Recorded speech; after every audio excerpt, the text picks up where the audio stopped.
Olá, bom dia, Deus te abençoe, Deus abençoe a tua casa neste sábado abençoado, dia 17 de agosto. Que o Senhor derrame da sua bênção abundante sobre todos nós, em nome de Jesus. É uma alegria estar mais uma vez aqui com você, e tudo isso é pela graça do nosso bom Deus e Pai, em nome de Jesus. Eu quero te convidar a abrir aí a tua Bíblia em Romanos 12, verso de número 3. Enquanto você encontra, nós vamos orar, como sempre nós fazemos, preparando o nosso coração para receber a palavra de Deus. Pai, nós queremos te agradecer por esse dia. Te damos toda a honra e toda a glória pelo privilégio que nós temos de estar na tua presença por meio de Jesus Cristo. Pedimos perdão pelos nossos pecados e pedimos que o Senhor nos dê sabedoria, entendimento da tua palavra, nos conceda o teu Espírito Santo. Em nome de Jesus, amém e amém. Amém? Deus abençoe a todos. Vamos ler então Romanos 12, 3. A epígrafe do texto diz assim: o devido uso de dons espirituais.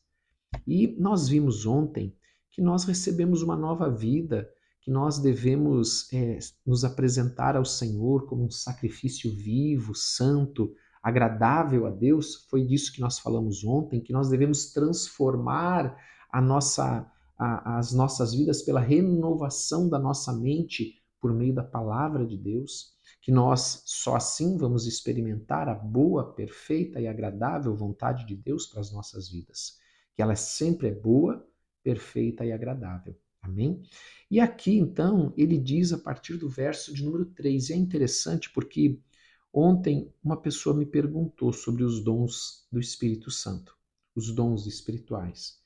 E eu quero lembrar você que quem concede os dons, nós já vimos isso lá em 1 Coríntios capítulo 12, a partir do verso 12, é o Espírito Santo. Então, o dom, ele é do Espírito Santo. E ele nos é emprestado para usar em prol do reino, não é em nosso benefício, mas em benefício do próximo, de quem está à nossa volta. Então, nós precisamos lembrar que a palavra de Deus também diz que nós não podemos entristecer o Espírito Santo. Nós corremos o risco de apagar, de extinguir o Espírito Santo nas nossas vidas pela desobediência, por estar andando no pecado. Porque Deus é santo, o Espírito Santo é Deus. Ele é santo, ele não habita com o pecado. Então, nós precisamos viver uma vida condizente com a vida que um cristão deve ter, alinhado com a palavra de Deus. Amém? Até aqui? Então, se eu apago o Espírito Santo, e quem concede o dom é o Espírito Santo, o dom ele também deixa de existir na vida de quem apagou o Espírito Santo. Porque quem concede o dom é o Espírito Santo. Amém? E ele não coloca o dom lá e agora é para sempre teu. Não, não acontece isso. Tanto é que nós vemos isso no exemplo de Sansão. Amém? E de uma maneira bem simples, figurada para nós, como Sansão era nazireu, e quando Sansão quebra, e isso foi um processo, não foi de uma vez só, mas o ápice é cortar o seu cabelo, que o nazireu não pode cortar o cabelo, amém? Quando ele corta o cabelo, ele quebra o seu voto e o Espírito Santo deixa Sansão, abandona Sansão, e a partir dali ele perde a sua força. Então é muito simples isso, amados. É muito simples. Ah, pastor, mas e aqueles que têm dom, mas não têm uma vida de acordo com a palavra de Deus? Ou ele está nesse processo como Sansão, esse processo de não ascendente, subindo em direção a Deus, mas descendo, se afastando. Amém? Ou não vem do Espírito Santo. Amém? Não é de Deus. Porque nós não podemos esquecer que a palavra de Deus diz que os homens dirigidos pelo diabo, por Satanás, lobos em pele de cordeiro, falsos profetas também fariam sinais. Amém? Então, como que nós reconhecemos? Pelos sinais? Não, pelos frutos. São os frutos que mostram quem é quem. Amém? Não os sinais. E aqui no versículo de número 3, então, a palavra do Senhor diz assim, ó, porque pela graça que me foi dado, digo a cada um dentre vós, que não pense de si mesmo além do que convém. Antes, pense com moderação, segundo a medida da fé que Deus repartiu a cada um. Amados, essa palavra moderação, ela está diretamente ligado e no sentido da humildade, de ser humilde, de reconhecer a sua dependência total do Senhor, de reconhecer que sem o Senhor nós não somos nada. Sem o Espírito de Deus nas nossas vidas, nós não somos nada. Então, este texto que nós estamos lendo, este primeiro versículo, ele corta toda a raiz de orgulho nas nossas vidas, porque ele está dizendo exatamente isso aqui, que cada um não deve pensar de si mesmo além do que convém. Amém? Porque se nós pensarmos além do que convém, nós vamos deixar com que o orgulho entre no nosso coração. Então, como isso é uma exortação para não andarmos de forma orgulhosa, isso vai ser vai possibilitar a unidade, porque a unidade ela só é possível quando nós somos humildes, quando nós temos este coração de serviço, de servir ao próximo e não de ser servido. Amém? E ele deixa muito claro isso no versículo de número 4, quando então ele fala assim, porque assim como num só corpo, veja, agora ele vai falar dessa unidade, que quando há orgulho não há possibilidade de unidade. Esse corpo ele fica dividido, porque assim como num só corpo temos muitos membros, mas nem todos os membros têm a mesma função, não é assim? A mão tem uma função, os pés têm outra função, os olhos têm uma função, os ouvidos têm outra função, a boca tem outra função e todos são indispensáveis. Amém? Para o corpo. Todos são necessários para o corpo. Nenhuma parte pode dizer para outra, eu não preciso de ti. E ele diz no versículo 5, assim também nós, conquanto muitos, somos um só corpo em Cristo e membros uns dos outros. Então ele fala que nós em Cristo, como cristãos, somos um só corpo. Esse um só corpo é a igreja. Essa igreja universal formada por todas aquelas igrejas locais que de fato servem e pertencem ao Senhor Jesus. Então, amados, aqui ele está falando, claro, nós vimos aqui, podemos fazer uma referência novamente aos dons do Espírito para não pensar além do que convém, dos dons do Espírito, que está lá em 1 Coríntios capítulo 12, do versículo 12 ao 14, mas a ênfase aqui não está em saber necessariamente a sua função, o seu dom, o seu... Hoje em dia é muito comum, a pessoa quer saber o seu propósito. Não, a ênfase aqui é ser fiel. É ser fiel a Deus, fiel na palavra. E isso o Senhor vai conduzindo cada um nos seus dons, vai conduzindo cada um, dando a cada um sabedoria, discernimento, para que ele possa usar a todos nós, porque todos nós fazemos parte de um só corpo e cada parte neste corpo tem uma função, tem um propósito específico e importante. Amém? Versículo de número 6.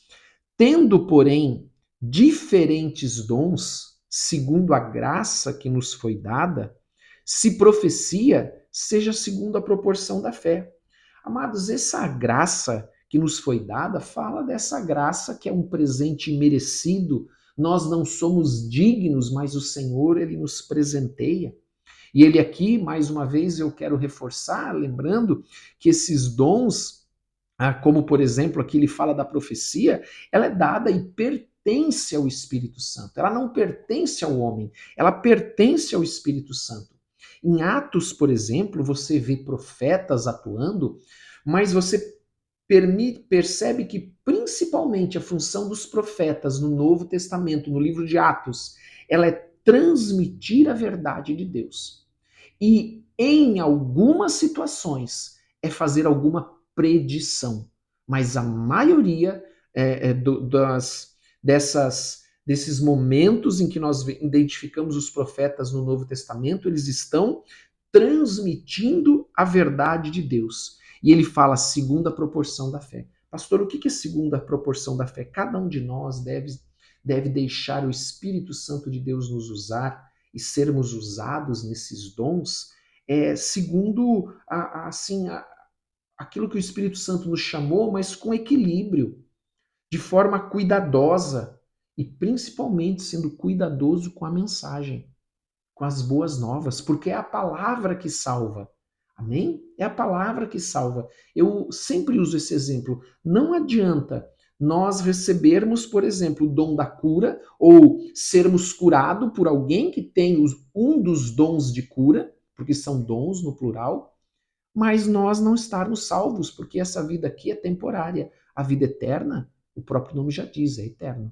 Amém? Então não adianta, desculpe a força desse termo, mas não adianta ir curado para o inferno. Amém? Também, amados, nós precisamos perceber e comparar com 1 Coríntios capítulo 12, de 12 a 14, que aqui ele também faz uma lista de dons espirituais, que são como se fossem duas paletas de cores. Você já viu aquela que daí pega de uma paleta com a outra e combina e faz uma combinação. E então aquela cor é uma cor nova, que é o resultado da fé, ou o resultado de uma paleta com a outra paleta, de uma cor com a outra cor, quando se juntam. Então aqui nós vemos também que Deus usa cada um numa proporção de fé, aonde um tem o dom da profecia, mas tem lá o dom de servir, por exemplo, de misericórdia, talvez fique melhor, né? Então é alguém que serve ali com o dom da misericórdia na proporção que recebeu, com o dom da profecia no dom que recebeu, é uma combinação, amém? E ele diz ainda no versículo de número 7, se ministério, dediquemo-nos ao ministério. Ministério é serviço, amados. Ministério fala de diácono, de diaconisa, fala de servir, amém? E ele também diz, o que ensina, esmere-se no fazê-lo. O ensino é muito importante, isso. O ensino ele não é só uma função do pastor, ainda que todo pastor deva ter o dom do ensino. Mas o ensino também é responsabilidade daqueles cristãos maduros. Eu quero dar uma ênfase a isso. Cristãos maduros. Maduros, amados. Tem que ter maturidade, porque a responsabilidade de orientar, de aconselhar alguém, ela é muito importante. Pessoas, vidas se perdem por ser mal aconselhadas ou por serem aconselhados por um cristão imaturo. Há um exemplo que é usado que quando se é imaturo é como se fosse aquele homem que tem uma caixa de ferramenta. E na sua caixa de ferramenta só há um martelo lá dentro. Então, como ele só tem martelo, tudo que ele vê é prego para bater. Amém? Agora, quando se é maduro, se tem outras ferramentas nessa caixa de ferramentas e não somente um martelo. Amém? Para quando precisa apertar, quando precisa bater, quando precisa ajustar, não é? E ele diz mais ainda: o que exorta, faça-o com dedicação. Amados, esse exortar, ele tem o sentido de chamar a obediência da palavra de Deus. E ele tem tanto sentido negativo quanto quando é necessário para corrigir o pecado, quanto um sentido positivo ou uma exortação positiva quando ela tem o sentido de encorajar alguém que está enfrentando lutas. Entende? Então ele pode agir tanto de uma maneira quanto de outra para corrigir o pecado, mas também para encorajar aquele que está enfrentando lutas. Também ele diz ainda mais: o que exorta, faça-o com dedicação, o que contribui com liberalidade, contribuir aqui é atender à necessidade do próximo, amados. Não é a necessidade da igreja, como alguns querem que essa contribuição seja só para a igreja, não, é para o próximo. Quando eu identifico a necessidade de um irmão, que às vezes a igreja não está sabendo e eu tenho condições, eu vou lá e reparto aquilo que eu tenho com ela. O pouco que eu tenho eu reparto, e o multiplicar acontece quando nós repartimos aquilo que nós temos. Amém? O que preside com diligência? Preside fala de governo, fala daquele que está à frente do trabalho, né? E quem exerce misericórdia com alegria? Amados, a misericórdia é aquela pessoa que tem empatia por aquele que está sofrendo. Amém? Vamos orar, amados, até aqui? Vamos até aqui, que nós já estamos com 15 minutos aqui. Vamos orar por esse dia? Pai, em nome de Jesus, nós queremos te agradecer por esse dia, Pai. Pedimos que o Senhor nos abençoe, que o Senhor abençoe as nossas vidas, as nossas casas, as famílias, em nome de Jesus. Abençoe a todos, Pai, com graça, com paz, com amor, com alegria. Que o Senhor derrame do teu Espírito Santo, em nome de Jesus. Que o Senhor possa enviar os teus anjos para protegê-los. E nós pedimos, Senhor, precisamos de ti. Ajuda-nos, ajuda-nos, Senhor. Queremos andar no teu caminho. Queremos mais do teu Espírito, mais da tua presença, em nome de Jesus Cristo. Nós te amamos e te damos o nosso coração. Amém? Amado, não esqueça de dar like, de compartilhar com quem você ama, de colocar nos comentários o teu pedido de oração. Também eu quero lembrar que na descrição aí tem o meu telefone, também do nosso irmão Sandu. Você pode mandar uma mensagem, agendar um horário. Que Deus te abençoe em nome de Jesus Cristo. Amém? Deus te abençoe. Tenha um ótimo dia.